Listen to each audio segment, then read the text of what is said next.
مجھے اٹھنے کو من نہیں کر رہا ہے. جہاں قیام میں دل نہیں لگ رہا تھا, اب قیام میں آ گئے تو قیام میں سے باہر آنے کو دل نہیں لگ رہا ہے. پہلے رکوع میں من نہیں تھا, اب رکوع سے ہٹنے میں من نہیں ہے. سجدے میں چلے گئے, پہلے سجدے میں دل نہیں لگ رہا تھا, اب سجدے سے سر اٹھانے کو دل نہیں لگ رہا ہے. 5 گھنٹے تک مستقل ایک رکعت نماز پوری ہوئی جنید بغدادی کی. ماں بیٹھی ہوئی اپنے بیٹے کے چہرے کو دیکھتی رہی. کہا کہ مولا, ایک ٹکڑے کا اثر یہ ہے جو لوگ حرام مستقل کھاتے ہیں, جو مائیں مستقل ناجائز مال کھاتی ہیں, اپنے بچوں کو ناجائز مال کھا کر کے گود پلاتی ہے, جو اولاد, جو ماں باپ, جو باپ اولاد ناجائز مال اپنے بھائیوں کو مال دباتا ہے, بے ایمانی کر کے لاتا ہے, ان کی اولادوں کا انجام کیا ہوگا؟ جنید بغدادی نے 6 گھنٹے کی نماز پڑھنے کے بعد جب سر اٹھایا, کہنے لگے ماں, جب میں سجدے میں جاتا ہوں تو سجدے سے اٹھنے من نہیں کرتا, رکوع میں جاتا ہوں رکوع سے اٹھنے من نہیں کرتا, قیام میں جاتا ہوں قیام سے اٹھنے من نہیں کرتا, قعود میں جاتا ہوں قعود سے اٹھنے کے من نہیں کرتا. ماں میرا جی یہ چاہتا ہے اگر اللہ مجھے 100 سال کی زندگی عطا فرما دے تو 100 سال تک رب کی بارگاہ میں ایک سجدہ کروں, اور وہ سجدہ ساری زندگی ہو رہے. اب اتنا دل لگ رہا ہے. جنید بغدادی کہنے لگے ماں, اسی لقمے کا اثر تھا جو میری رگوں کے اندر مجھے عبادت کا قابل کر رہا تھا. معلوم ہوا جنید بغدادی نے اپنی کتاب میں لکھا, اے باپو, اے ماؤ, اگر تم چاہتے یہ ہو تمہاری اولاد اور قوم کی مقتدا بنے, تم چاہتے یہ ہو تم اللہ کی عبادت کرو, تم چاہتے یہ ہو خلوص کے ساتھ تمہاری عبادتوں میں مخلصانہ کردار جھلکے, تم چاہتے یہ ہو تمہاری اولاد قوم کا رہنما بنے, تم اپنی اولاد کو حلال روزی کھلاؤ, اللہ تمہاری اولاد کو ساری دنیا میں رہنے کا راستہ بنا دے. اللہ اکبر.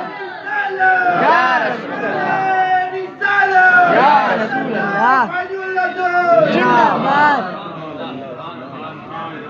اب آپ سوچیں تو صحیح, ایک ٹکڑا اپنی بہن کے گھر کھا لیا, کوئی بڑی بات تو نہیں تھی.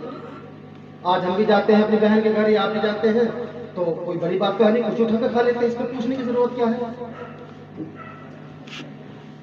مگر اس ایک ٹکڑے کا اثر کیا ہوا اور کہاں تک ہوا, کب تک ہوا؟ 1 سال کے ہیں, اب اس وقت عمر کم سے کم 40 سال کی ہے. 1 سال کا لقمہ ماں نے کھایا, اس کا خون بنا, اس خون کا دودھ بنا, وہ دودھ جنید بغدادی کے رگوں میں آیا, اس کا اثر 40 سال تک وہ اثر ابھی بھی اثر دکھا رہا ہے. جبکہ خون کا پانی بھی بن جاتا ہے, پسینہ بن کے نکل جاتا ہے, مگر خلاف اولا ایک لقمہ کھایا تھا, اس لقمے کا اثر یہ ہے کہ جنید بغدادی کے رگوں میں 40 سال تک وہ ان کو پریشان کر رہا ہے. جب معاف کر دیا تو جنید بغدادی اپنے قوم کے, اپنے زمانے کے امام الاولیاء بن جاتے ہیں, اپنے زمانے کے سلطان الاولیاء بن جاتے ہیں, اپنے زمانے کی چلتی پھرتی کرامت بن جاتے ہیں, اور چلتے پھرتے اسلام کی مبلغ.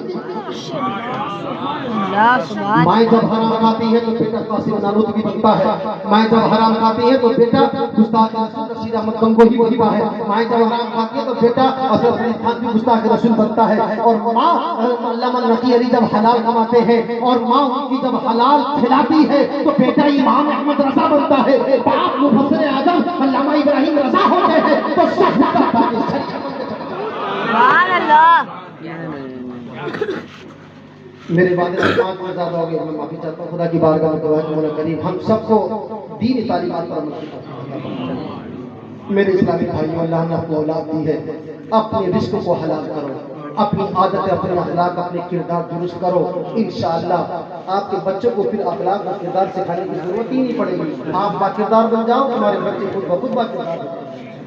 کیونکہ شیروں کے بچے شیر ہوتے ہیں, شیروں کے کتے پیدا نہیں ہوتے, اور کتوں کے شیر پیدا نہیں ہوتے. یہ آپ کی مرضی ہے کہ آپ کو کتا بننا ہے یا شیر بننا ہے.